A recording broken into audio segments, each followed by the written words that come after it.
she was an awesome intern and a pleasure to have around. And hopefully after college we'll employ her. Hopefully. First area I started my internship in was receiving. This is where all of the tankers come in and they receive all the milk. The most important thing is the safety of the product. So when the tankers come in, they are wired shut. And all of this is cataloged to make sure that none of the milk has been tampered with before arriving here. Then in here is all of the milk. The cream rises to the top during transport, so the milk is agitated and then a sample is pulled. They run it to see the components so that when they later run it in certain product, they know how much of this specific tanker to add to the batch to make sure that the butter fat is correct and all of the solids and protein.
So this is the SCC machine. This is testing for cell count of white blood cells to make sure that the cows aren't potentially sick.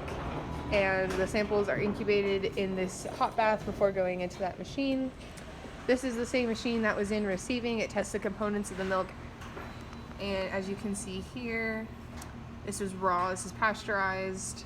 This is the fat count, protein, lactose, total solids, non-fat, and the information on when it was tested. The milk here is put to waste even if it doesn't meet the standards or it's old or something happened to the packaging. So here the milk is tested for the pH to make sure that it's still okay to use. With Edgar, my coworker. Edgar, why do we have the labs here? To ensure that the product we are shipping out to our customers are safe. Yeah. Do you like working here? Yes, I do. I enjoy it very much. Is it a good use of your microbiology knowledge? Yeah, sure. Great. Right now we are on top of the 20-story cold storage, and behind us we've got the farm. And here I just wanted to reflect on my overall experience here and kind of talk about what you would get out of coming here. Overall, this is hugely positive for me. I think it was really eye-opening. In all of my previous experiences, I always was involved with the animals and the live side, and never the aspect after that, where the food is actually getting put out to the consumer. And I think this really changed my perspective on what I can do with my future and how I could be a positive influence on the agriculture industry. It's just as important as dealing with the live animal as ensuring that during this process it's safe, it's good quality, and what the consumer is looking for, while representing it honestly and with integrity. And that's what this whole plant is about. This was my first experience where I was representing myself as for a company as an employee, and navigating the coworkers and getting up early and working hard and making sure that I did everything correctly and safely was the hardest part, but it was also the most rewarding part, where I have grown so much, and in future positions I'll be able to take all of the skills I've learned here and apply them to other situations and other industries. So overall, this is just the most amazing experience. I always recommend people to come here. I trust their products, and if you're looking for an experience that'll make you grow and open up your eyes to different industries, then this is the kind of position that you would love to apply for, I promise.